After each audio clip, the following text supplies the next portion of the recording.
ahead of the first episode of Ed Sheeran. The sum of it all. Express.co.uk has looked back on the singer's love life. From staying friends with his ex-girlfriend, to him narrowly avoiding disaster in his relationship with wife Cherry Seaburn. Ed Sheeran, 32, has bared his soul in his lyrics throughout a celebrated music career. However, the Thinking Out Loud hitmaker is now set to give fans an even more intimate insight into his personal life with his Disney Plus documentary. Ed Sheeran. The sum of it all.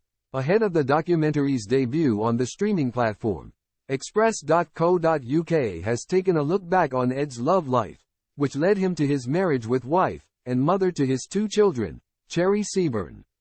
Grammy Award winner Ed previously admitted that although he and Cherry grew up in the same town in Suffolk and knew each other prior to his rise to fame, their relationship could have ended in disaster if they had acted on their romantic feelings earlier.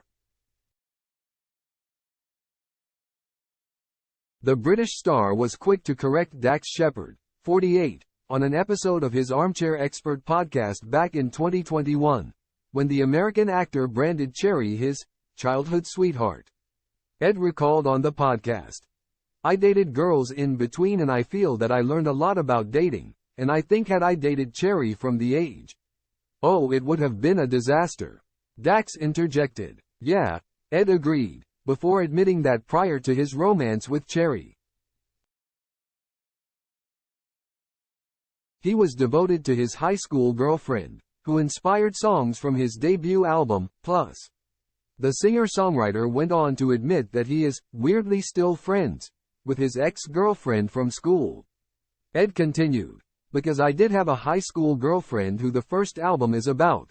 Weirdly we're all still friends and we all still go on holiday together." He added, "I was with her for 4 years, my first girlfriend, and I think with Cherry, it wasn't planned." Ed went on to recall his chance reunion with Cherry, which led to their marriage. He explained, "She got a scholarship to a university and I went on tour, so we lost touch. She went to Duke and played field hockey there. And then I got lonely on tour, really lonely because it was just me on stage. And I took my best friend Lauren on tour with me and we just hung out. Then one day Lauren, was in New York and she went to go hang out with Cherry because Cherry was in New York and worked on Wall Street, and then she was like, 'Cherry Seaburn's in town, do you want to hang out?' I was like yes, and in my head, the last time I'd seen Cherry we'd hooked up.